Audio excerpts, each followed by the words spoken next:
السلام عليكم ورحمة الله وبركاته. قاعدة لا بيا ولا عليا وفي وسط المدعكة والخدمة، وإذ فجأة نفسي هفتني على حاجة حلوة. عايزة ناكل حاجة حلوة، لا عندي وقت ولا عندي مكونات، والله يعني صراحة ما فيش وقت من كتر الخدمة والدعكة اللي أنا فيها. وزي ما أنا قايله لكم إن أنا قالبة البيت كله أنظف تنظيفة عميقة، ما عنديش مكونات في البيت، ما عنديش حاجة نعمل بيها حاجة حلوة. طب يا بت إيه تعملي، يا بت إيه تعملي، بس هي دي ما فيش غيرها. لا تحتاج مكونات ولا تحتاج مجهود، حاجة في السريع السريع وأتاكلي حاجة حلوة وجميلة، والله العظيم خطيرة.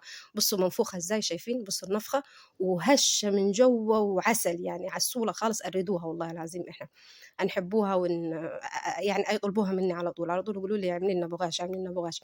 تمام. فجيت هنا الأول حاجة هنعمل الشربات. اللي ما حطش لايك وحط لايك، اللي ما حطش لايك وحط لايك، عشان بصوا اللايك أفرحني ويدعمني ويخلي الفيديو يترفع. طيب جيت حطيت كوبايتين سكر وكوبايتين مية ورفعتها على النار، وجبت ظرف فانيليا حطيتها فيها ونص ليمونة، وقلت لها ايه عيشي مع نفسك. جيت على جنب جبت شوية دقيق، يعني حوالي دين كوبايتين ونص يمكن، ولكن العجينة كبرت مني، اكتفوا بكوباية، والله كوباية هتطلع معكم زي العسل. تمام. لأن أجيب كمية يعني. وأدي بيضتين وأدي ظرفين فانيليا ومهلكتين سمنة وفسفوسة ملح.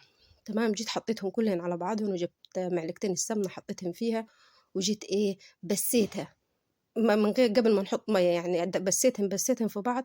بعد ما بسيتها رحت حطيت شويه ميه واعجني. تمام. اعجني كويس خالص، يعني اهم حاجه تعجني لغايه ما العجينه تبقى ناعمه وحلوه معاك كده. العجن يعمل عرق للدقيق ويخليها ايه تتخدم كويس معاكي، ويخليها ايه تبقى حلوه يعني.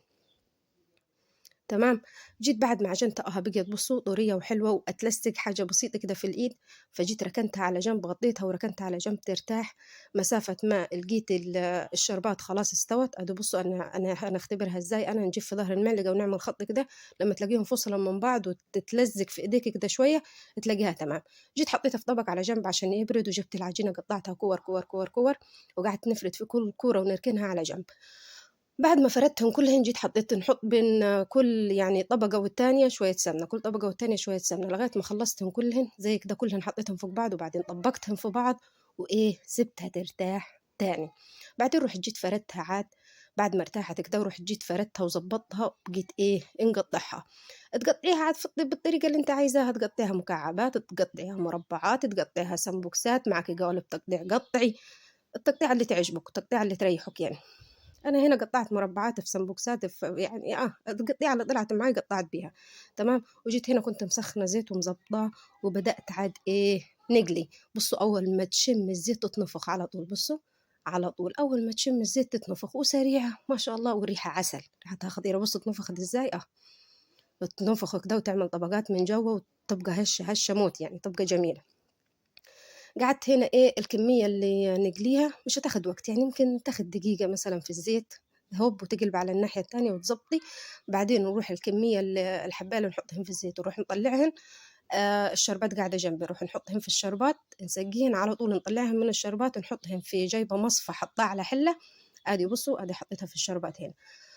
بعدين نروح نطلع من الشربات على طول نحط في المصفى دي سندها على حلة يعني، عشان ايه ما نخليش فيها اي شربات زيادة، عشان ما تبقاش مسكرة زيادة على اللزوم. بصوا ما شاء الله، بصوا هتتنفخ في دقيقة، اول ما تشم الزيت تتنفخ على طول يعني. رحت جيت ايه بعدين ادي بصوا عسل عسل. جيت الكمية اللي نطلعها نحطها في الشربات زي ما نقول لكم، وبعدين نروح نطلعها نحطها على المصفى. ادي المصفى، والمصفى مسندها على حلة يعني. لغاية ما خلصت كل الكمية والعجينة كترت مني، رحت خليت عقاب العجينة قاعد في التلاجة، قلت لما نعمله مرة تانية لما نتحجه تاني. وادي يا بنت خطيرة والله العظيم، تاكلي صوابعك وراها. لو ما عملتيش لايك اعملي لايك واشتراك في القناة، ونوريني وشرفيني، واعملي لي كومنت قولي لي انت من وين. ويلا سلام عليكم.